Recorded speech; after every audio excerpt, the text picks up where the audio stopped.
Wih. Salam merdeka. Salam sejahtera. Salam kebaikan. Salam perubahan. Setuju? Salam akal sehat. Setuju? Baik, nama saya Baby Yuwono. Saya memang spesialis moderator Pilpres. Dan langganan narsumnya adalah kakak kita Bang Rocky Gerung. Saya nggak tahu nanti 2009 saya masih bisa jadi moderator Pilpres atau tidak.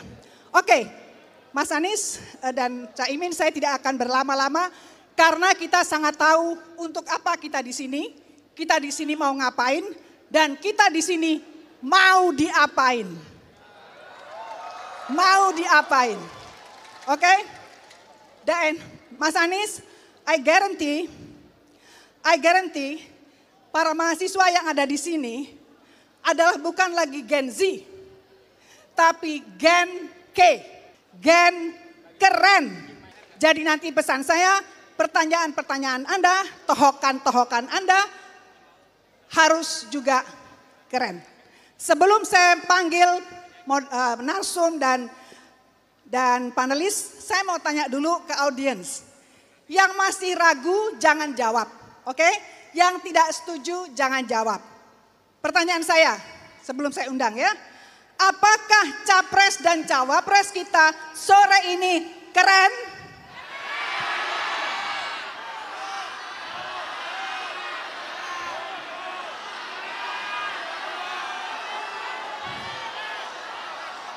Oke, kita buktikan. Setuju? Ya. Generasi keren, gen keren, pertanyaannya harus keren. Karena yang dihadapi adalah paslon keren. Jangan lupa itu ya. Oke, sebelum saya mengundang capres dan cawapres, pertama kali saya ingin mengundang seorang ibu, Profesor Angel Damayanti dari UKI. Ya, silakan Ibu. Dengan bidang kalau saya tidak salah hubungan internasional, ya. Dari jauh udah kelihatan pinternya, baunya udah bau pinter, ya. Monggo silakan duduk, dipersilakan duduk di tengah atau di pinggir sini boleh.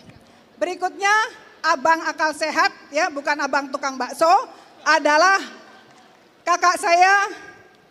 Kakak bukan ya, mana sih orangnya? Kakak tua, it's time for me to invite you. Dan saya kalau panggil,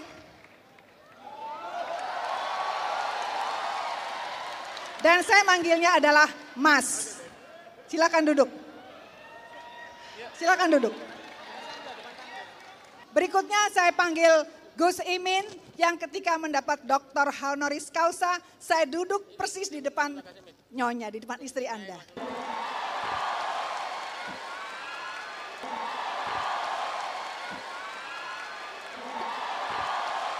And last but not least, kalau dulu kita punya Smiling General, siapa ingat Smiling General? Pak Harto ya, Smiling General. Kalau nanti ada takdir, maka kita akan punya Smiling President. Smiling President kalau ada takdir. Silakan Mas Anies.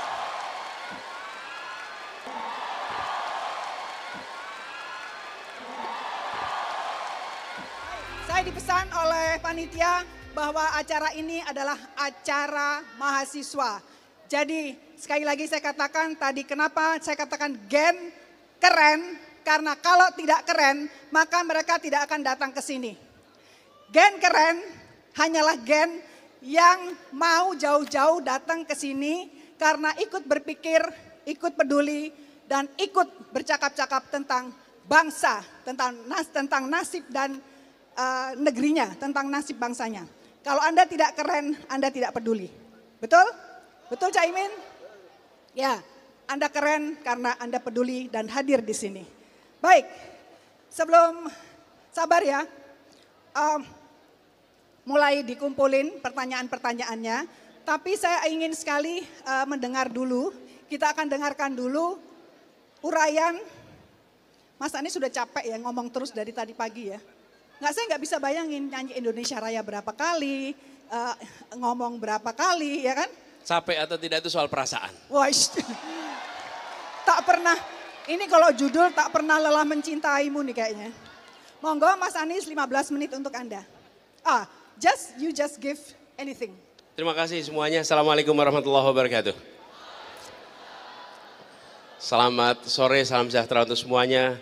Terima kasih para panelis di sini, teman-teman mahasiswa semua yang memilih hadir, memilih bersama-sama memikirkan untuk Indonesia ke depan, karena masa depan adalah milik dari teman-teman semua di sini. Anda punya lebih banyak besok daripada kemarin, karena itu pemilik besok itu harus ikut menentukan dan memikirkan sama-sama. Kami hadir di sini untuk berdiskusi, berpikir bersama dengan teman-teman semua. Dan kami datang sebagai rasa hormat, karena teman-teman memilih untuk tidak menjadi penonton yang tak peduli, tapi menjadi bagian yang berpartisipasi untuk memikirkan pergerakan kita ke depan. Terima kasih.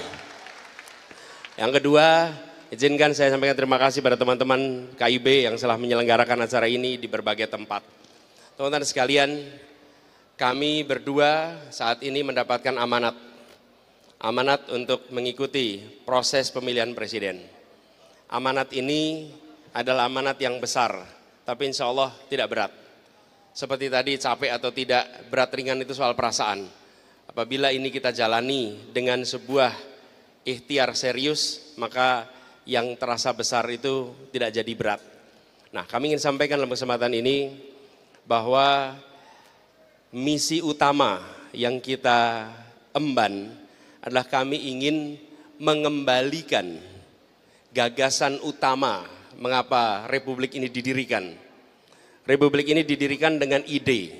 Para pendiri Republik ini adalah kaum intelektual yang memiliki pengalaman perjuangan, mengalami beratnya kolonialisme, punya kedalaman intelektual, punya wawasan yang luas, yang mampu menerjemahkan pengalamannya, observasinya, cita-citanya menjadi sebuah gagasan untuk Republik baru yang bernama Indonesia. Diwujudkan dalam pembukaan Undang-Undang Dasar 45, yang kalau kita lihat narasinya, kita boleh bangga. Indonesia memiliki narasi cita-cita kemerdekaan, tujuan kemerdekaan, janji kemerdekaan, yang bila dibandingkan dengan negara-negara lain, maka Indonesia bisa dibilang paling memiliki konstitusi, gagasan yang luar biasa. Nah, apa gagasan utamanya?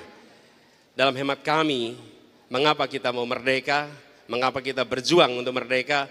Karena kita ingin merasakan keadilan. Kita ingin merasakan kemakmuran untuk semuanya. Itulah yang kemudian menjadi visi kita, misi kita. Indonesia adil makmur untuk semua. Karena yang kita saksikan selama ini, Indonesia yang maju untuk sebagian. Indonesia yang makmur untuk sebagian. Ketimpangan ada di mana-mana.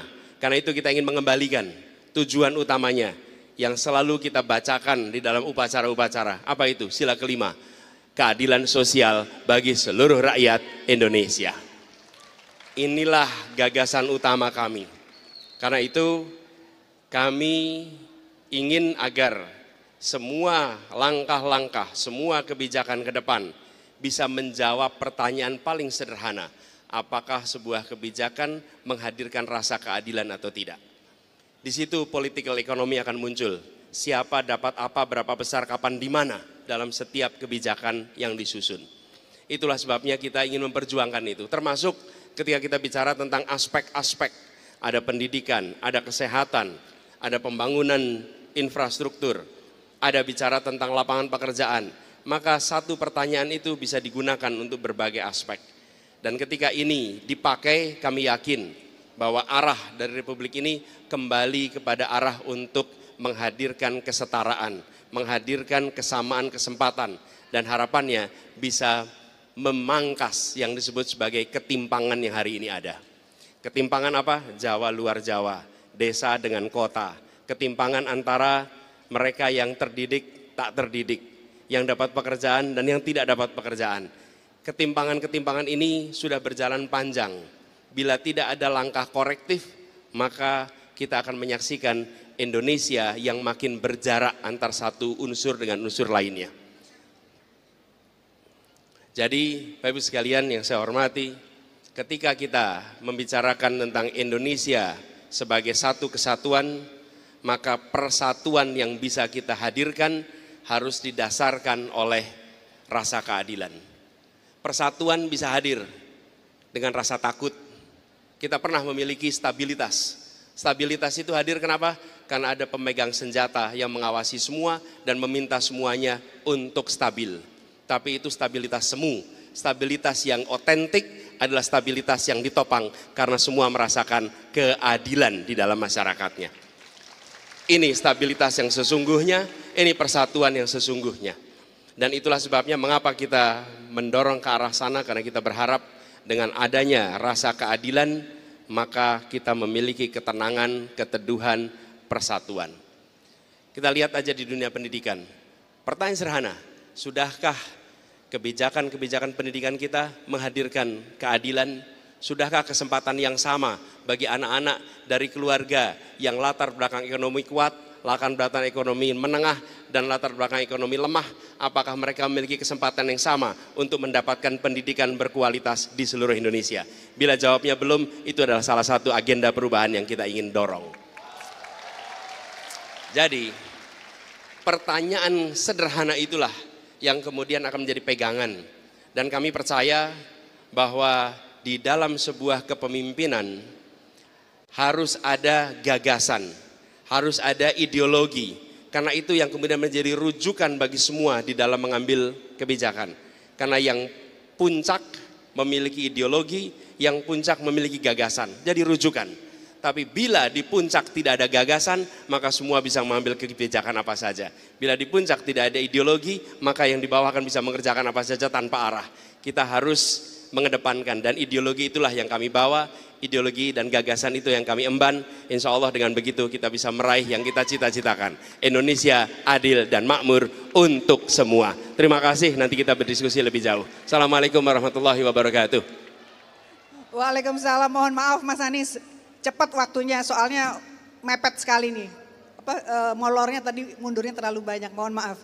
Silakan sekarang pengen dengar juga Gus Imin kan ya? Pengen ya? Oke, silakan Gus Imin. Assalamualaikum warahmatullahi wabarakatuh.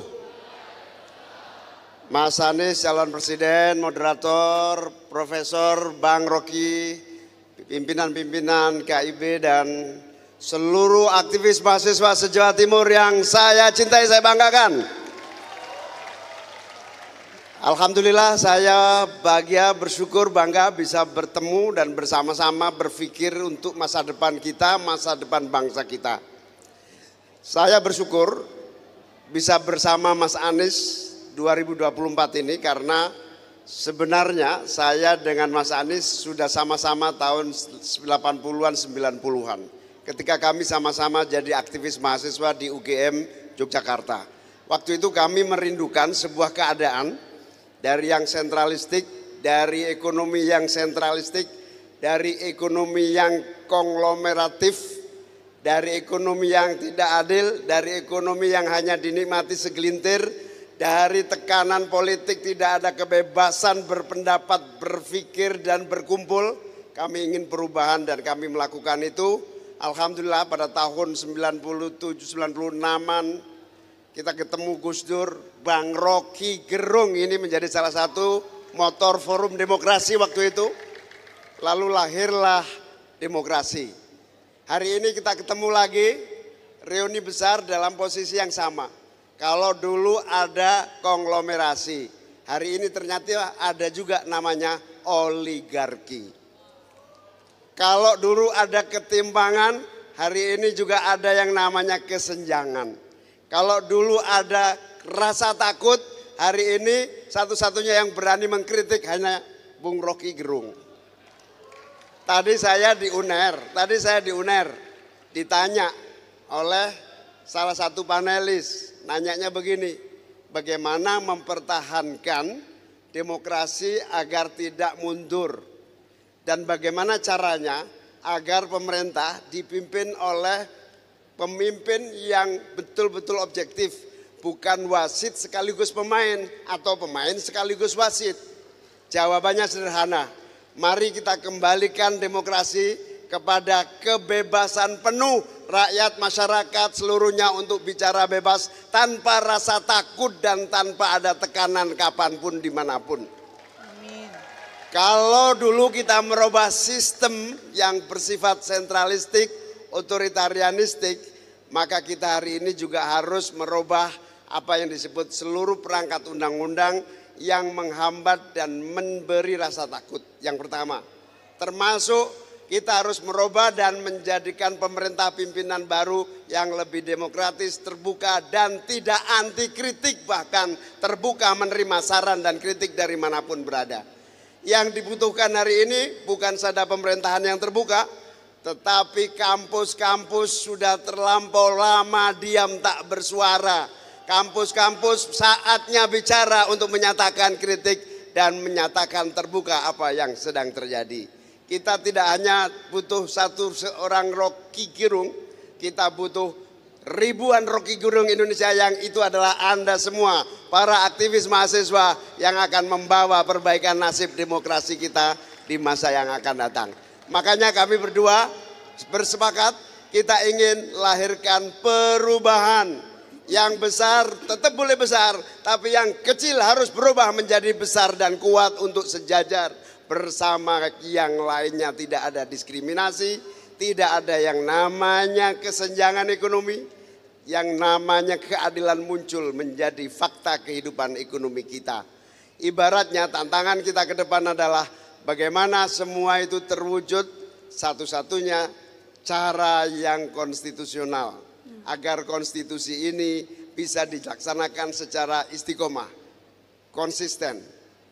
Pembukaan Undang-Undang Dasar 45, negara demokrasi, sistem keadilan yang dijamin oleh Pancasila, semua bisa terwujud apabila terlahir pemerintahan hasil pemilu yang jujur, adil, bebas, rahasia dan tanpa tekanan manapun untuk rakyat.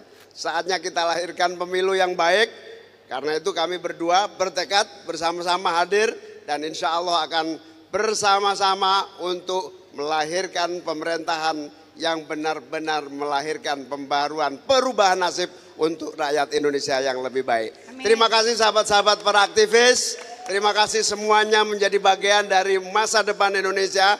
Tidak boleh kita serahkan kepada siapapun, di tangan kita, kita akan kawal perubahan menjadi lebih baik. Allahumma amin. Assalamualaikum warahmatullahi wabarakatuh. Waalaikumsalam. Terima kasih banyak. Sekali lagi saya mohon maaf kepada para narasumber dan juga panelis karena waktunya ini sepertinya disunat ya, dipotong-potong ya, tidak seperti rencana.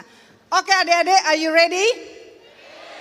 Sangat banyak persoalan bangsa tentang konstitusi, tentang undang-undang, tentang ekonomi, tentang apapun, tentang budaya, tentang apapun ya, betul? Betul ya? Oke, karena ini adalah rumah kita, jadi sore ini adalah rumah kita bersama mereka. Ya, anggap aja rumah sendiri. Ya, anggap aja Mas Anies itu adalah bapak kita. Oke? Jadi jangan takut untuk bertanya apapun, mengkritik apapun. Peras sehabis-habisnya sesuai dengan kemampuan Anda, wawasan Anda. Setuju? Oke, saya di sini cuma komporin aja. Saya tukang kompor. Oke, sekarang dari sisi kiri. Dari sisi sisi kanan dulu. Siapa yang punya pertanyaan yang keren? Tadi kita sudah sepakat kita di sini adalah kita adalah gen keren. Karena kalau tidak keren maka Anda tidak akan datang ke sini untuk ikut berpikir dan berbicara tentang negeri dan bangsa Anda. Silakan. Kok berdua? Oh berdua. Beda. Nanti ya, tunggu ya. Ya silahkan. Ditujukan kepada siapa? Dua paslon, satu aja, nanti waktunya habis. Paslon kedua. Paslon kedua. Cawapres. Ini mohon maaf saya bikin rule satu pertanyaan langsung dijawab. Satu. Ya. Jadi satu pertanyaan, satu jawaban. Saya tidak mengumpulkan 2 atau 3 pertanyaan, tapi satu pertanyaan, satu jawaban. Setuju ya semua? Setuju. Silakan bertanya. Assalamualaikum warahmatullahi wabarakatuh. Saya Syahril dari UIN Sunan Ampel, Surabaya. Izin bertanya mengenai penegasan dari paslon ini untuk penindakan korupsi. Khususnya mengenai RUU perampasan aset yang saat ini masih terkatung-katung. Tidak dibahas-bahas. Pertanyaannya kepada Bapak Imin yang terhormat sebagai Wakil Ketua DPR RI, kenapa tidak membahas-bahas RUU ini? Walaupun sekarang sudah di tahap prioritas, tapi itu tidak disentuh-sentuh. Itu sejak tahun 2008. Periode-periode sebelumnya tidak dibahas. Itu yang perlu ditegaskan. Memang itu telah tercantum di misi ke-8 dari paslon ini. Poin kedua, bagaimana kalian meyakinkan kami langkah konkret untuk mengawal dalam pengesahan RUU perampasan aset. Karena ini penting. Satu lagi. Karena ini penting, ini untuk memiskinkan para koruptor. Kita tahu sebelumnya terjadi korupsi BTS. Menteri dari mana menterinya? Menteri Menkominfo dan Mentan, ada lagi yang terbaru juga. Menterinya dari mana? Itu yang perlu dikeruk. Agar uangnya tidak untuk menyicil mobil Alphard, teman. Itu pertanyaan. Baik, kita di sini pertanyaan kita fokus saja ya, tidak usah ke kanan ke kiri, kita fokus saja apa yang akan dilakukan oleh Capres dan Cawapres kalau ada masalah-masalah yang masih banyak di negeri ini, itu aja, oke? Bagaimana, ya. Ya, langkah konkret. Silakan Cak Imin. Ya, terima kasih dari UIN. Bisa. UIN mana? Surabaya. Sunan Ampel. Jadi kami berdua dengan Mas Anies bersepakat dengan seluruh para partai pendukung. Kalau hari ini belum berhasil karena kami mungkin jumlahnya tidak mayoritas di parlemen, insya Allah melalui kepemimpinan Presiden dan Wakil Presiden dalam waktu singkat kita bisa akan wujudkan undang-undang perampasan aset dengan dukungan seluruh pihak. Karena itu menjadi komitmen jumlah, oleh karena itu perlu dukungan jumlah partai yang ada di DPR. Oleh karena itu, tapi kita bisa mulai dari kepemimpinan koalisi yang kuat. Insya Allah di bawah koalisi Amin, 50% lebih parlemen akan bisa merubah secepat-cepatnya undang-undang perampasan aset. Amin. Baik, terima kasih. Anda tidak puas? Anda tidak puas atau Anda mau bertanya masalah lain? Oh, pertanyaannya? Baik, Caimin, izin bertanya, bagaimana caranya dengan waktu sesingkat itu bisa mengatasi masalah tersebut? Dan juga saya ingin bertanya, perkenalkan sebelumnya saya Tutuk Sugiarto dari Universitas Negeri Surabaya. Izin bertanya kepada Mas Anies juga, Pak Anies, saya sempat mendengar bahwasannya Pak Anies ini adalah capres yang nggak blunder seperti itu. Saya lihat dari capres-capres yang lain itu sering blunder. Akan tetapi dari Pak Anies sendiri tidak blunder. Tapi ada salah satu pembicaraan yang masuk kepada saya bahwasanya Pak Anies blunder dalam membeli wakil presiden seperti itu. Bagaimana caranya seperti itu? Saya membuktikan bahwasanya Amin ini bukan paslon yang kaleng-kaleng seperti itu. Bisa dijawab seperti itu. Terima kasih. Gimana Cak, mau dijawab atau tidak? Mas Anies ya, monggo. Jadi langkahnya yang paling ingin didengar adalah caranya, karena negeri tidak sedang baik-baik saja. Gini, makasih ya. Namanya siapa tadi Mas? Siapa? Sugiarto. Mas Sugiarto, terima kasih dari UNESA ya, Universitas Negeri Surabaya. Teman-teman, kami berpasangan menjadi pasangan cawapres, capres. Ini adalah sebuah keberkahan buat kami. Kenapa? Ini bukan cawapres instan, bukan cawapres dadakan. Ini adalah seseorang yang memiliki rekam jejak yang amat panjang di dalam pergerakan. Dari mulai pergerakan kemahasiswaan. Hati-hati, di antara teman-teman sekarang ini, kita semua memiliki rekam jejak. Rekam jejak. Karena itu kalau melihat seseorang, maka bukan tanyakan apa yang akan Anda kerjakan besok. Kalau soal apa yang Anda kerjakan besok bisa ngarang jawabannya. Oke? Tapi kalau ditanya apa yang sudah Anda kerjakan sejak muda, maka di situ rekam jejak Anda menjadi bukti. Oke? Jadi Anda meminta dia untuk Bukan, artinya ketika seseorang itu ditanya tentang apa yang mau dikerjakan besok, lihatlah yang dikerjakan kemarin. Nah itu. Oke, karena rekam jejak adalah prediktor terbaik untuk masa depan. Jadi saya merasa bersyukur karena bermitra, berpasangan dengan seseorang yang memiliki pengalaman yang amat panjang di dalam dunia perpolitikan, seseorang yang punya pengalaman panjang di dunia pergerakan, bukan orang yang mendadak di dalam posisi ini. Baik. Itu sesuatu yang kita syukuri. Dan kalau tidak percaya silahkan di googling ya, silahkan di browsing. Boleh dilihat. Bisa Dan dilihat. itulah pelajaran saya rasa. Pelajaran bagi kita semua bahwa ketika kita berbicara tentang perubahan, berbicara tentang apa yang mau dikerjakan, lihatlah yang sudah dikerjakan di masa lalu. Baik silahkan bebas untuk googling. Saya mau ke tengah dulu, saya duduk sini aja ya.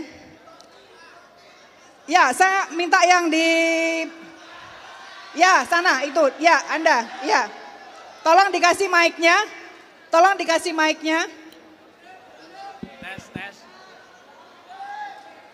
Nanti cewek, iya. Oh atas, ya atas, baik. Bu sini Oke, Bu. Baik. Tes. Oke, assalamualaikum warahmatullahi wabarakatuh. Waalaikumsalam, silakan. Iya, selamat siang semuanya. Perkenalkan saya Yoga Jafal Zulfikar dari Hubungan Internasional Visip UIN Sunan Ampel Surabaya. Iya, di sini saya ingin bertanya terkait misi nomor 7 dari Bapak Anies dan Caimin terkait memperkuat sistem pertahanan dan keamanan negara.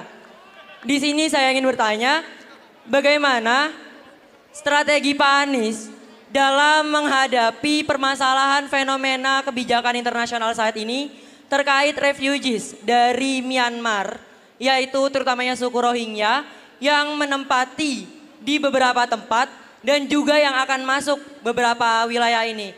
Bagaimana strategi Bapak dalam menghadapi hal-hal tersebut? Karena ketika kita melihat fenomena ini, mereka ini masuk tanpa izin seperti itu Pak. Dan kemudian bagaimana potensi dan juga peran Indonesia sendiri dalam menghadapi permasalahan tersebut. Terima kasih. Sudah? Sudah Ibu. Sudah. Baik, Mas Anies, maaf, apakah pertanyaan ini cukup penting untuk dijawab atau kita skip? Wah, gini. Penting. Tidak ada pertanyaan yang tidak penting. Baik, oke. Maaf Bapak, ini Monggo. tidak penting atau Bapak yang tidak bisa menjawab ya?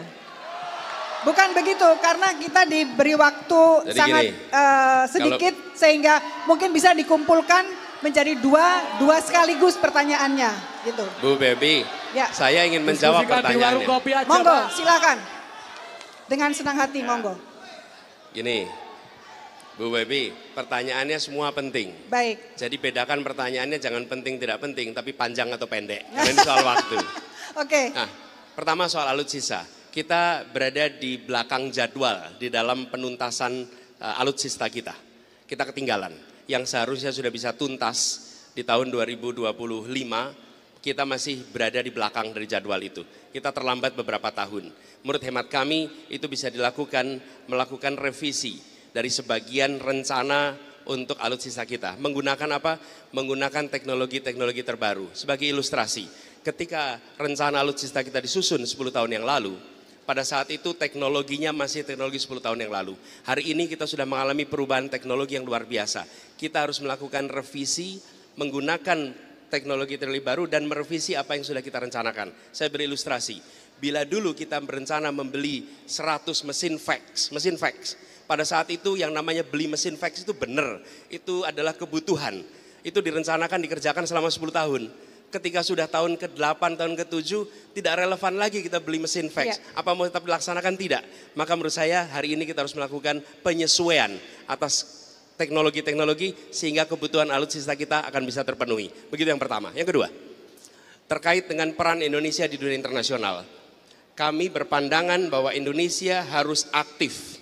Indonesia di dalam kancah internasional tidak transaksional, di mana kita melihat negara-negara lain semata-mata sebagai mitra dagang, mitra ekonomi. Kalau tidak ada kegiatan perdagangan maka tidak ada hubungan. Tidak, kita adalah seperti kita di sini. Kita semua warga Surabaya, warga Indonesia, dan kita adalah warga dunia yang harus terlibat di dalam urusan-urusan dunia. Sehingga ketika ada persoalan-persoalan kemanusiaan, apalagi yang ada di sekitar kita, maka kita harus membuka pintu kita, menyayomi mereka, memberikan perlindungan yang kita bisa lakukan. Sehingga kita menunjukkan kepada dunia bahwa kami bagian dari dunia, dan bila ada problem-problem yang apalagi menyangkut kemanusiaan, Indonesia tidak tinggal diam. Sambut mereka, beri perlindungan kepada mereka, berikan kesempatan untuk nanti pada waktunya mereka bisa kembali, tapi Indonesia harus menjadi safe haven bagi tetangga-tetangga kita yang menghadapi masalah. Terima kasih. Ya, dari jawaban ini kelihatan sekali bahwa Mas Anies ini orang yang sangat menghormati, ya, attitude beliau sangat menghormati apapun. Ya, kita belajar dari beliau bukan hanya dari sisi hard skill, kepintaran, kompetensi hard skill saja, tapi juga attitude bahwa beliau menghormati, menghargai pertanyaan apapun. Meskipun pertanyaan tentang negeri ini sangat banyak sekali. Nah, mungkin satu lagi boleh? Satu lagi. Ada jalan keluar yang bagus sekali dari Mas Anies adalah monggo dari perwakilan bicara tentang masalah yang ingin ditanyakan. Nanti dari semua itu Mas Anies akan menjawab. Setuju? Siap, setuju Bu. Ya, meskipun tidak semua ya. Meskipun kita pilih misalnya 5. Ya, misalnya 5. Ya. Bu. Moderator. Perwakilan aja Bu. Perwakilan dari satu universitas satu. Iya, semuanya mau. Saya tahu semuanya mau. Sekarang begini. Moderator, pojok. Silakan yang sudah siap. Moderator. Sebentar. Pertanyaan tadi dari Mbak itu kita keep dulu. Pertanyaannya kita keep dulu ya, nggak usah dijawab ya. Sekarang siapa lagi yang mau bertanya? Moderator, pojok. Moderator. Instruksi moderator. Dari mana? Kami dari Bondoso dari jam 8. NTT. Instruksi dari moderator. Instruksi moderator. Moderator instruksi. Instruksi. Satu unit. Mohon maaf kami potong moderator. Baik, terima kasih buat waktu dan kesempatan yang diberikan kepada saya. Saya dari NTT, dari Nusa Tenggara Timur. Ya, baik, saya mau bertanya kepada dua paslon, langsung satu pertanyaan. Ya, di negara kita saat ini masih banyak persoalan yang belum diselesaikan. Misalkan satu, proses penegakan hukum, ya, pengembangan sumber daya manusia belum kita selesaikan. Nah, yang menjadi pertanyaan saya kepada wakil presiden dan calon presiden, ya, kenapa ada pernyataan di setiap kampanye yang menyatakan bahwa kalau Amin menang, kita membela Palestina. Kalau Amin menang, kita bebaskan Palestina. Kenapa kita menggunakan kata seperti itu? Menurut saya, kalau kita mendamaikan Palestina dengan Israel tidak bermasalah. Kenapa menggunakan kata membebaskan dan membela Palestina? Dasarnya apa? Coba. Karena ini negara kita belum selesai, masih bobrok menurut saya. Masih bobrok menurut saya. Artinya begini menurut saya. Ya, bahwa pertanyaan saya, dasarnya apa Dan kenapa dikeluarkan pernyataan seperti itu? Dasarnya apa? Ya, supaya masalah kita sendiri selesaikan dulu. Begitu. Terima kasih. Makasih. Sebentar. Kalau Anda ribut, saya tidak bisa bicara. Oke? Jadi yang ada di sini terpaksa saya tunjuk. Ya, maaf. Karena waktunya terbatas, yang ada di depan saya tunjuk. Anda tidak boleh protes lagi. Oke? Siapa dari Jember? Baik, terima kasih. Perkenalkan, nama saya Faisal Rahman dari Universitas Islam Negeri Kiai Haji Ahmad Siddiq Jember. Singkat saja, dari tadi yang disampaikan oleh Capres dan Cawapres yaitu tentang stabilitas otentik dan kembalikan demokrasi, terutama tentang kebebasan berpendapat. Dalam menghadapi krisis yang ada sekarang ini, kita harus kritis dan menyampaikan melalui kritik. Akan tetapi, kita terbatasi oleh banyaknya regulasi birokrasi yang sedang kacau dalam negeri ini. Lalu gagasan seperti apa dan bagaimana upaya yang akan Anda lakukan untuk meningkatkan kualitas demokrasi saat ini dan ke depannya? Sebab kita bersuara bukan malah sejahtera, tapi malah dipidana. Sekian, terima kasih. Oke, terima kasih. Sebentar, turun, silakan turun. Assalamualaikum warahmatullahi wabarakatuh. Saya dari Pamekasan, nama saya Ali Hisam dari Universitas Madura, tepatnya di Pamekasan. Salam pergerakan, salam kebebasan. Begini Pak, saran saya, pertanyaan saya yang pertama kepada Pak Anies, dengan konsep perubahan yang Anda usungkan di beberapa media, itu tidak ada bedanya dengan cawapres lain-lainnya. Karena intinya sama-sama membawa perubahan. Lah, poinnya apa? Yang ingin sampean detailkan itu apa? Yang pertama, masalah keadilan. Itu kalau mau dibahas secara mau dibahas secara massa, itu masyarakat seakan-akan percaya kepada Pak Mahfud. Mohon maaf, ini toleransi, ini demokrasi. Loh, kalau berbicara tentang militer, isu militer, Bung Rocky Gerung, guru saya sebagai guru intelektual saya, itu yang lebih paham tentang militer adalah Prabowo Subianto. Sedangkan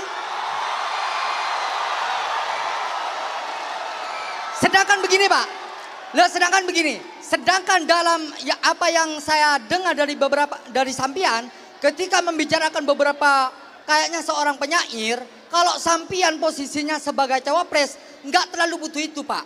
Kalau Rocky Gerung itu memang pekerjaannya Pak, sehingga demokratis semakin meningkat dan lain sebagainya, itu nggak masalah, oke. Cuman yang lebih detailnya program apa unggulannya yang bisa membedakan. Karena banyak isu sampai mendukung IKN dan lain sebagainya. Itu Pak, mohon maaf. Salam dari Madura.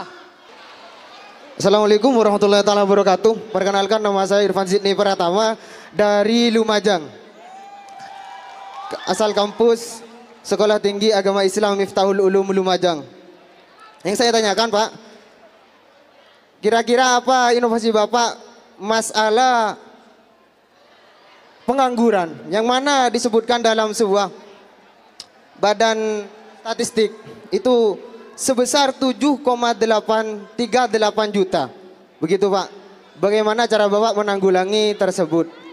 Mungkin ada terobosan-terobosan baru terkait adanya pengangguran. Mulai dari Madura sampai Lumajang ini banyak Pak, gitu Pak.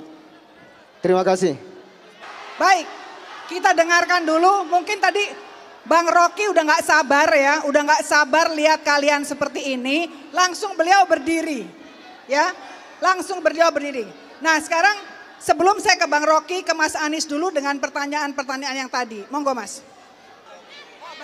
Baik diserahkan ke Bu Prof dulu. Silakan Bu Prof. Baik, terima kasih. Assalamualaikum warahmatullahi wabarakatuh. Ya, oke. Boleh tenang dulu. Saya tahu, saya senang suasana seperti ini ya, mahasiswa kritis. Ya, tapi tetap sopan. Boleh tepuk tangan dulu buat para mahasiswa semua di sini dan senang sekali, luar biasa pertanyaannya kritis-kritis. Ya, baik, saya netral di sini ya. Dalam arti saya akademisi dan saya hanya akan mencoba mengkritisi visi misi dari pasangan calon Amin. Dan mencoba mengapresiasi juga kalau memang ada yang bagus ya. Tapi juga mengkritisi kalau ternyata ada yang kurang bagus. Tadi salah satu pertanyaan dari mahasiswa karena itu bidang saya tuh tentang HI ya. terkait juga misalnya visi misinya Pak Anies dan Caimin bahwa Indonesia perlu memiliki pertahanan dan keamanan yang kuat. Dan Indonesia perlu memainkan peranan yang lebih strategis atau menjadi pemimpin dalam politik internasional. Karena saya percaya lebih dari 5.000 mahasiswa di sini punya mimpi yang sama dengan saya. Siapapun nanti pemimpinnya, tapi kita punya mimpi yang sama, yaitu bagaimana melihat Indonesia menjadi negara yang unggul di level internasional. Tepuk tangan dulu dong buat Indonesia. Kita punya mimpi yang sama, bagaimana Indonesia menjadi pemimpin dan masyarakat Indonesia juga menjadi bagian dari global civil society.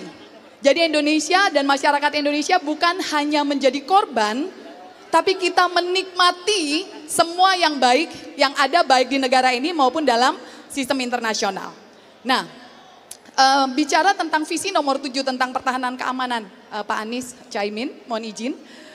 Ketika kita bicara tentang pertahanan dan keamanan yang kuat, pertama yang perlu kita pahami, yang dianggap sebagai ancaman oleh Pak Anies dan Caimin itu sebenarnya apa? Yang kedua, ketika kita bicara tentang ancaman, kita juga perlu tahu, kami perlu tahu sebenarnya yang diancam itu apa atau siapa. Dari sana baru kita bisa melihat strategi seperti apa yang dibutuhkan dalam kondisi keterancaman tadi. Itu satu pertanyaan tapi jadi bagian ya, satu gabungan.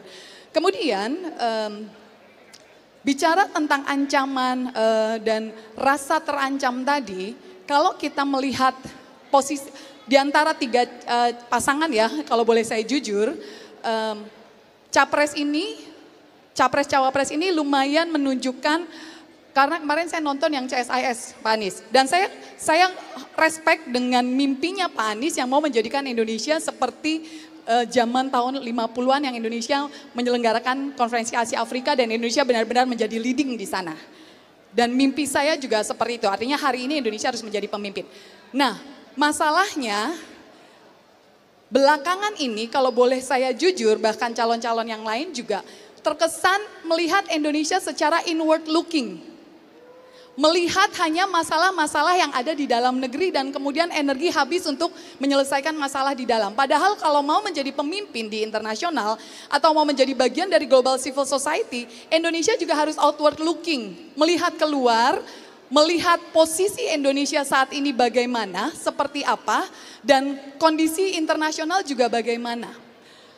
Yang saya lihat, Indonesia sumber daya alamnya luar biasa, potensi laut luar biasa, potensi ruang angkasa belum ada yang membahas itu dari 3 calon ya, padahal ruang angkasa Indonesia ini luas sekali. Dan untuk menjadi jalur transportasi atau komunikasi itu luar biasa besarnya. Tapi belum ada yang membahas ke sana. Dengan potensi-potensi yang besar, ditambah kondisi kita yang banyakkan inward looking, belum lagi Indonesia juga menghadapi disintegrasi dalam arti gini, sejarah Indonesia menunjukkan bangsa Indonesia itu gampang sekali terpecah belah. Sehingga politik divide et impera itu bisa terjadi di Indonesia dan Indonesia didominasi oleh negara lain selama ratusan tahun. Nah itu yang saya tidak mau lagi terjadi. Artinya gini, pertanyaan saya yang kedua, dengan berbagai situasi tadi Pak Anies, yang masih terkesan inward looking, kita punya sumber daya alam yang melimpah, kita punya potensi yang besar, tapi kita juga punya kerentanan dalam hal disintegrasi, sementara politik global, negara-negara besar, itu memang sedang menunggu kapan Indonesia pecah. Kapan Indonesia berada di titik lemahnya sehingga asing, kekuatan global tinggal masuk mengambil Indonesia atau mereka pura-pura datang seakan-akan kami pahlawan, kami mau bantu Indonesia. Tapi kenyataannya tidak seperti itu. Lalu yang saya mau tanyakan kepada calon presiden dan calon wakil presiden kita sore ini, strategi apa yang sudah dipersiapkan menghadapi berbagai macam kerentanan internal, eksternal, tapi kita juga punya potensi yang luar biasa yang harus dijaga supaya tidak dikuasai asing. Itu saja, terima kasih. Oke, ini banyak banget yang ini harus begini, ini harus begitu, bingung sayanya. Mas Rocky, Anda ditugasi setelah ini untuk monggo. The stage is yours. Oke. Diem lu. Oke ya. 9 tahun lalu ada panggung lebih panjang dari panggung ini di Senayan. Warnanya merah. Ada orang di atas karpet merah itu dengan baju putih. Dia jalan memberi harapan. Maka oleh majalah Times dieluk-elukkan, dunia mengeluk-elukkan. Tetapi ujian kepemimpinan bukan ketika dia keluar dari panggung. Sama seperti Peragawati, kalau dia keluar dari panggung itu langkah biasa, catwalking. Ujian seorang Peragawati ketika dia ada di ujung panggung dan dia melakukan U-turn. Itu momen ujian bagi seseorang. Dia bisa sukses keluar dari panggung dengan kamera, tapi begitu di panggung dia pakai high heel, stiletto, hak tinggi, tiba-tiba high heel-nya patah. Maka dia pincang. Saya pakai baju putih, Caimin pakai baju putih, Anies pakai baju putih. Ada di panggung hijau. Apa bedanya baju putih saya, baju putih Imin, baju putih Anies dengan baju putih yang dipakai oleh seseorang selama 9 tahun? Ada orang pakai baju putih selama 9 tahun, tapi otaknya hitam.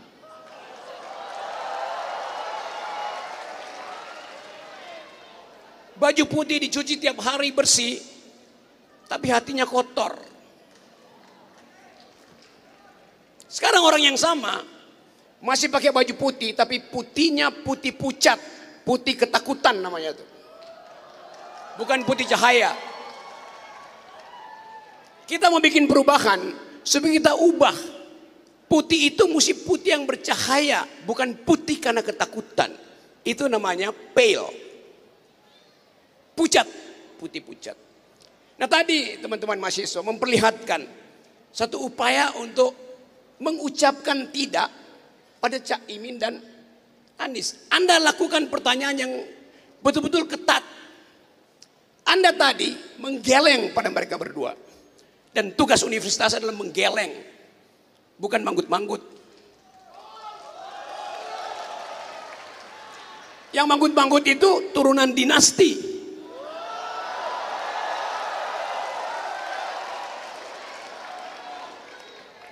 Jadi saya percaya bahwa hari ini bangkit sebuah generasi, yaitu generasi yang menggeleng. Menggeleng pada kekuasaan, menggeleng pada oligarki. Lagu Anda tadi, lagu para mahasiswa, Anda diminta untuk mengucapkan peradaban demi mereka yang ada di simpang jalan dan bingung mencari arah. Lagu kalian. Pertanyaan saya, Anda harus ada tetap di jalan kebenaran. Bahkan ketika Cak Imin dan Anies jadi presiden, Anda harus tetap menggeleng. Itu fungsi intelektual. Tapi Anda harus hati-hati. Menggeleng artinya menggerakkan kepala kiri kanan. Menggeleng. Tapi ada juga menggeleng yang tidak mengeluarkan pikiran. Namanya pelangak-pelongok. Jadi Anda mesti bedakan. Menggeleng artinya upaya mengeluarkan pikiran. Pelangak-pelongok karena justru tidak punya pikiran. Itu bedanya tuh. Jadi teman-teman di sini saya mengulas apa yang diucapkan tadi. Bahwa dua pasangan ini berupaya untuk bicara di tingkat paradigma, tingkat value, tingkat ide besar tuh. Itu yang kita perlu. Tanpa paradigma tidak ada proyek, tidak ada keputusan konseptual. Jadi mulailah mengkritik paradigm. Dan saya percaya bahwa satu waktu Anda akan lihat apa yang dia ucapkan nanti, mereka ucapkan nanti di minggu pertama, minggu kedua, dan Anda siap-siap turun ke jalan untuk demo mereka nanti. Di situ kejujuran diawali. Jadi sekali lagi, saya percaya bahwa kumpulan kita hari ini adalah kumpulan akal pikiran.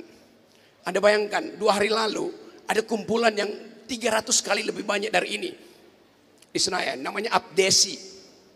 Anda juga Abdesi, Asosiasi Pemikir Demokrasi. Abdesi di sana aparat pengabdi istana, beda. Jadi pastikan bahwa Anda bukan pemuja kekuasaan.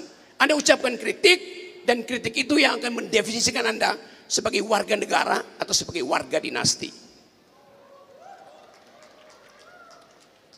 Ini pesan saya, karena saya bagian dari teman-teman. Upaya untuk merawat demokrasi itu bukan cuma butuh kekuatan partai, tapi kekuatan intelektual. Demokrasi itu adalah pikiran yang diucapkan melalui pemilu. Demokrasi adalah kekuasaan otak melalui kekuasaan rakyat. Jadi mereka yang tidak bisa berpikir seharusnya tidak boleh dipilih. Nah, teman-teman di sini kita percepat pembicaraan ini. Saya hanya membuat kesimpulan dan Anda lanjutkan pertanyaan pada 2 bakal pemimpin ini. Semoga hari ini kita pastikan bahwa terbit keputusan untuk memulai perubahan. Dan sekali perubahan itu dimulai, tidak mungkin ada yang mampu mencegahnya. Kita ingin supaya satu waktu nanti panggung ini akan Anda lalui masing-masing. Kita ingin kendalikan ambisi-ambisi kekuasaan yang hari-hari ini hanya diatur melalui kaleng kongguan. Kita ingin ada generasi emas. Kita ingin semua kita mampu untuk mengucapkan keadilan. Kita ingin ada bagian yang kita tetapkan sebagai tujuan bernegara. Surabaya diingat sebagai kota perjuangan. Bung Karno belajar di sini. Semua ideologi dimulai dari Surabaya. Bung Karno belajar tentang nasionalisme di sini.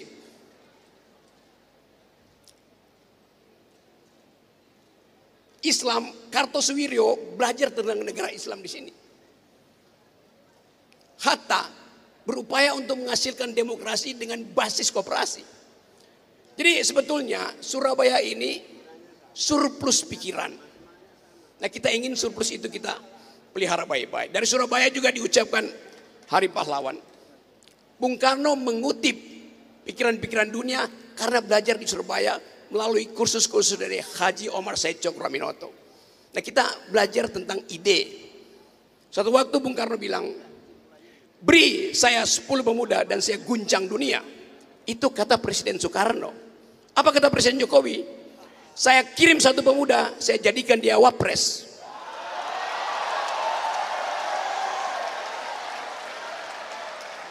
Nah, saya ingin pemuda-pemuda Surabaya menghalangi politik dinasti yang makin menjadi-jadi. Terima kasih. Terima kasih Mas Rocky. Ya, terakhir kita akan mendengar jawaban dari Mas Anies dari pertanyaan-pertanyaan tadi. Monggo Mas Anies. Sedikit aja, sebentar aja. Oke, makasih. Gini, teman-teman sekalian, saya ingin jawab apa yang disampaikan tadi pertama soal bonus demografi. Bagaimana dengan bonus demografi? Bonus demografi ini nomor 1 harus sehat, 2 terdidik. Kalau sehat terdidik artinya apa? Artinya fasilitas kesehatan di semua tempat harus memadai. Penanganan soal gizi dari mulai dalam kandungan itu harus dikerjakan. Ini tidak bisa tidak. Dan kalau ini tidak dikerjakan, maka akan sulit kita mendapatkan sebuah kualitas manusia yang secara kesehatan itu baik. Yang kedua, pendidikan.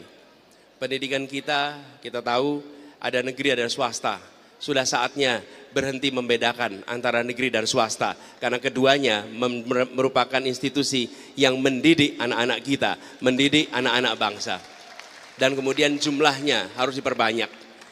Bila jumlah bangku SD lebih banyak daripada bangku SMP, dan bangku SMP lebih banyak dari bangku SMA, maka itu artinya apa? Artinya kita belum berniat untuk mendidik setiap anak Indonesia.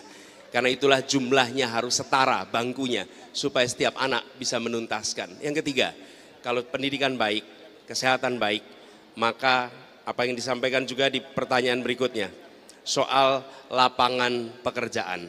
Bagaimana lapangan pekerjaan itu tersedia sehingga mereka yang sehat, terdidik, bisa memiliki pekerjaan yang layak, bisa hidup yang layak. Pertama, bukan hanya hilirisasi, tapi harus kita lakukan reindustrialisasi di daerah-daerah yang hari ini justru minim industrialisasi. Di situ akan terjadi lompatan. Dan sektor apa yang penting? Bapak sekalian, teman-teman semua, kita menyaksikan investasi yang tumbuh besar selama 2015 sampai 2023. Naiknya sampai 300%. Tetapi banyaknya di sektor energi. Dan sektor energi hanya menyerap 1% tenaga kerja. Tapi kalau kita dorong sektor pertanian, perkebunan, peternakan, maka penyerapannya sampai 44% tenaga kerja. Itulah yang harus kita dorong. Industrialisasi justru di sektor pertanian, di sektor perkebunan, karena begitu banyak komoditas yang kita hasilkan dijual mentah-mentah keluar. Industrialisasi di sektor ini akan menjadi penggerak penciptaan lapangan pekerjaan dan membuat nilai tambah yang amat besar atas semua komoditas-komoditas yang dihasilkan di dalam negeri. Ini kemudian menjawab soal demografis sekaligus soal lapangan pekerjaan.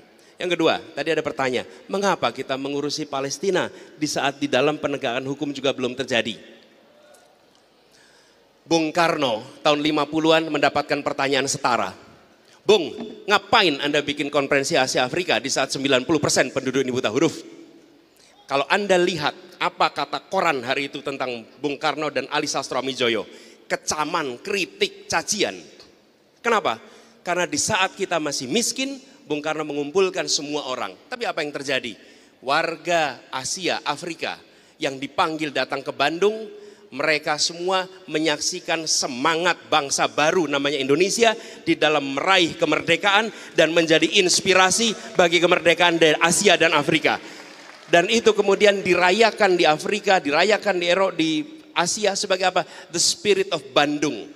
Peristiwa yang hari itu dikritik luar biasa oleh semua media, semua partai. Anda cek aja apa yang ditulis koran hari itu. Namanya Ali Sastroamidjojo, yang namanya Soekarno. Hari itu dikritik habis-habisan. 50 tahun kemudian dunia menengok pada Indonesia dan mengatakan, ya Anda memang miskin secara material, tapi Anda memiliki kekayaan pikiran, kekayaan gagasan, kekayaan spirit yang dunia membutuhkan. Dan itu yang diekspor dari Indonesia. Apa yang terjadi? PR yang dihadapi oleh Indonesia dan PR yang dihadapi oleh dunia itu harus kita mainkan peran sama-sama. Ya, saya beri contoh, kita tinggal di sebuah kampung. Rumah kita masih banyak urusan, tapi ketika di kampung kita ada keluarga yang mengalami krisis kemanusiaan, maka kita tidak bisa bilang pada anak-anak kita, lupakan soal keluarga itu, kita hanya pikirin sendiri. Tidak, sebagian kita kirimkan untuk membantu mengurusi krisis kemanusiaan yang ada di tangga kita. Pada saat ada sebuah bangsa yang masih mengalami penindasan dan kita sudah merasakan kemerdekaan, kita tinggal diam. Kita ingin katakan bahwa kita akan selalu berusaha untuk membebaskan mereka dari penderitaan dan kita harus mendukung sebagaimana ketika dulu kita merdeka, berbondong-bondong masyarakat dunia membantu Indonesia untuk kita merdeka. Mereka masih punya masalah, tapi mereka tak tinggal diam. Kita tunjukkan kepada dunia, ya kami warga Surabaya, ya kami warga Indonesia, tapi kami juga warga dunia yang ambil tanggung jawab untuk perdamaian dunia. Kemudian tadi ada yang bertanya soal apa masalah keadilan, apa bedanya. Teman-teman sekalian, yang kita saksikan selama beberapa tahun ini, kita didorong untuk melakukan pembangunan fisik yang luar biasa kuat. Tapi pembangunan manusia sering terlewatkan. Bagaimana dengan puskesmas kita? Bagaimana dengan sekolah kita? Bagaimana dengan apa yang kita sebut fasilitas pendidikan tinggi? Teman-teman sekalian, biaya pendidikan tinggi yang hari ini mahal itu membuat hanya mereka yang mampu yang bisa mengakses pendidikan tinggi. Bila itu kita biarkan, maka ketimpangan di masa depan akan menjadi jauh lebih besar lagi. Karena itulah mengapa harus dilakukan perubahan supaya ada kesetaraan. Dan yang tidak kalah penting, aturan-aturan yang membatasi kebebasan bicara. Tadi disampaikan, banyak aturan yang menghalangi. Kami dari awal, berbulan-bulan yang lalu kami sudah mengatakan bahwa semua aturan undang-undang, peraturan yang membuat kita takut untuk berbicara, aturan itu harus diubah dan justru harus memberikan kebebasan untuk berbicara. Sudah lama itu dikatakan. Kenapa? Karena justru dengan kebebasan mengungkapkan terjadi dialog. Bagi pribadi yang terbiasa dialog, datang ke sebuah dialog adalah sama-sama saling mencerahkan. Tapi orang yang tidak terbiasa dialog, pasti dia akan takut datang di tempat yang kita melakukan dialog. Karena itu kami bersyukur, bagi kami dialog adalah bagian dari usaha saling mencerahkan, saling mencerdaskan. Dan ketika itu disampaikan dalam bentuk kritik, dalam bentuk penolakan, itu bagian dari sebuah dialektika. Ini bagian dari saling mencerahkan.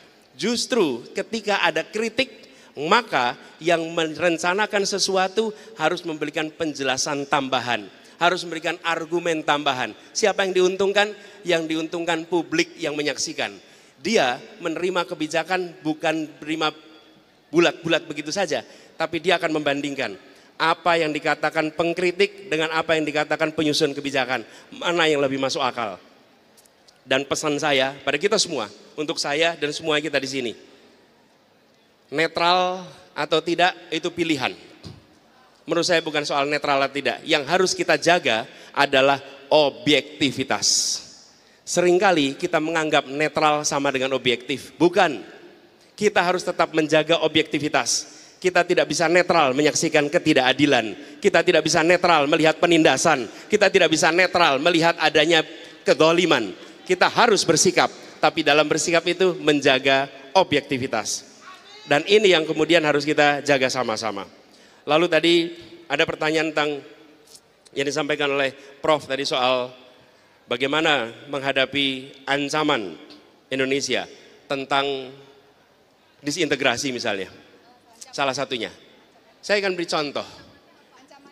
Sebentar, sebelum sampai ancaman itu. Yugoslavia itu pecah menjadi 7. Kroasia, Slovenia, Bosnia, Makedonia, Montenegro, Serbia, Kosovo. Di ujung yang memantik adalah konflik antar etnik. Tapi selama beberapa waktu yang terjadi adalah disparitas ekonomi yang luar biasa. Karena itu kami sampaikan berkali-kali, Indonesia untuk utuh harus ada kesetaraan pembangunan. Harus ada kemakmuran bersama. Bila disparitas itu dibiarkan, maka itu sama seperti mengeringkan rumput. Dan kalau rumput itu kering, maka bila ada yang lewat dan menjatuhkan puntung rokok, terbakarlah rumput itu.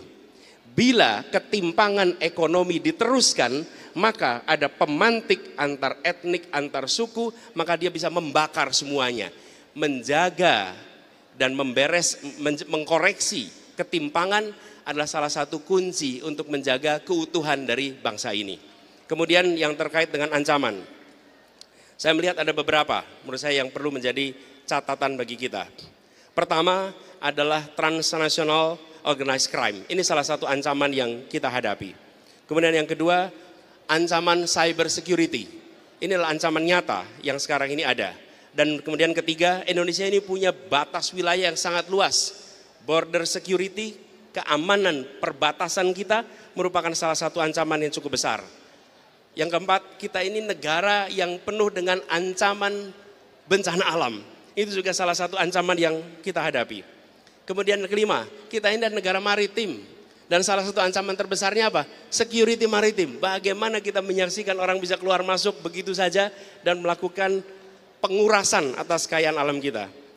Yang keenam, kita berada di wilayah dengan ketegangan regional. Kita tahu kawasan Laut Cina Selatan yang sekarang menjadi salah satu tempat di mana di situ ada ketegangan yang cukup tinggi. Ini adalah salah satu ancaman yang kita hadapi. Jadi, Bu Prof, kalau bisa saya sampaikan, itulah beberapa ancaman yang kita miliki. Dan kalau kita sadari ancaman itu, maka kita bisa menyiapkan susunan langkahnya untuk bisa menghadapi semua ancaman itu. Lalu saya ingin tegaskan apa yang disampaikan oleh Bung Rocky tadi. Bahwa merawat demokrasi dan merawat pikiran. Kami berpandangan sama, kami melihat bahwa di dalam demokrasi salah satu kuncinya adalah memberikan ruang untuk dialog, untuk tukar pikiran. Dan itu artinya harus punya pikiran, harus punya gagasan. Kalau tidak ada gagasan, tidak ada pikiran, tidak mungkin bisa dialog. Dialog itu membutuhkan bekal gagasan dan pikiran. Dan demokrasi adalah ruang yang memberikan kesetaraan untuk itu. Ini komitmen kami untuk dijaga. Dan cara melihat komitmen bukan dengan menanyakan besok berbuat apa. Apakah kemarin memberikan ruang untuk kebebasan? Kalau boleh saya sampaikan, saya bertugas di Jakarta. Dengan segala macam kritik, dengan segala macam komentar. Kami tidak pernah satupun mengirimkan keluhan, bahkan menuntut kepada polisi atas kata-kata siapapun tentang apa yang dikerjakan oleh Gubernur Jakarta. Nol, tidak ada. Kenapa? Karena biarkan mereka mengungkapkan yang menjadi pikiran. Dan kalau itu diungkapkan dengan kata-kata yang sopan, baik. Kalau diungkapkan dengan kata-kata yang kasar, tidak apa-apa. Biarkan nanti dirinya sendiri yang akan menilai tentang apa yang dikatakan di masa lalu. Dan izinkan nanti anak-anaknya membaca apa yang dikatakan hari ini. Itu adalah salah satu kunci di mana menurut kami ruang kebebasan itu dijaga. Karena itu ketika kita bicara besok kita akan jaga. Kenapa? Karena kemarin kita jaga kebebasan untuk berbicara. Kebebasan untuk mengkritik. Dan kebebasan untuk saling berdialog, saling bertukar pikiran. Karena dari pertukaran pikiran itulah kita akan muncul gagasan baru. Saya termasuk yang mempercayai inspirasi tidak datang dari meditasi. Inspirasi datang dari interaksi pikiran. Interaksilah yang menghadirkan inspirasi. Karena itu kalau Republik ini ingin maju, berikan ruang interaksi pikiran. Nanti akan muncul gagasan-gagasan baru untuk Indonesia ke depan. Itu jawaban saya atas semua pertanyaan tadi. Terima kasih. Baik, terima kasih. Teman-teman mahasiswa, semakin lama semakin kelihatan jelas bahwa pikiran kita, harapan kita, keinginan kita sama, yaitu Indonesia yang jauh lebih baik. Dan itu hanya bisa dilakukan dengan perubahan. Gitu ya. Hidup mahasiswa, salam perubahan. Dan sebelumnya tolong jangan berdiri dulu, saya ingin mengundang Mas Anies, Gus Imin, Ibu cantik, Bu Profesor dan Kak.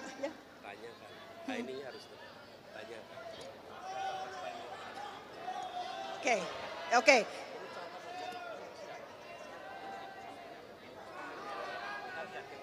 Ya, baik. Kami juga akan senang sekali bila capres lain, cawapres lain juga mau berdialog seperti ini dengan kita. Setuju? Kapan-kapan kita undang ya. Baik, monggo kita berdiri adik-adik. Saya ingin mengakhiri dengan ucapan terima kasih dan mohon maaf jika tidak semuanya bisa ikut berbicara. Saya ingin menyanyi satu bait lagu, Anda yang meneruskan dengan Indonesia kami, gitu ya. Oke? Bagimu negeri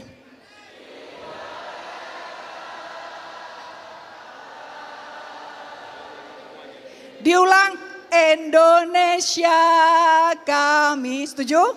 Ya, oke. Ayo kita di depan. Bagimu negeri.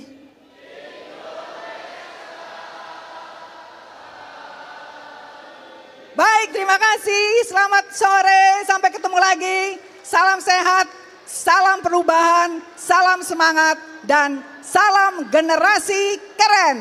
Wassalamualaikum warahmatullahi wabarakatuh. Terima kasih Mas Anies, terima kasih Gus Imin, terima kasih Bu Prof.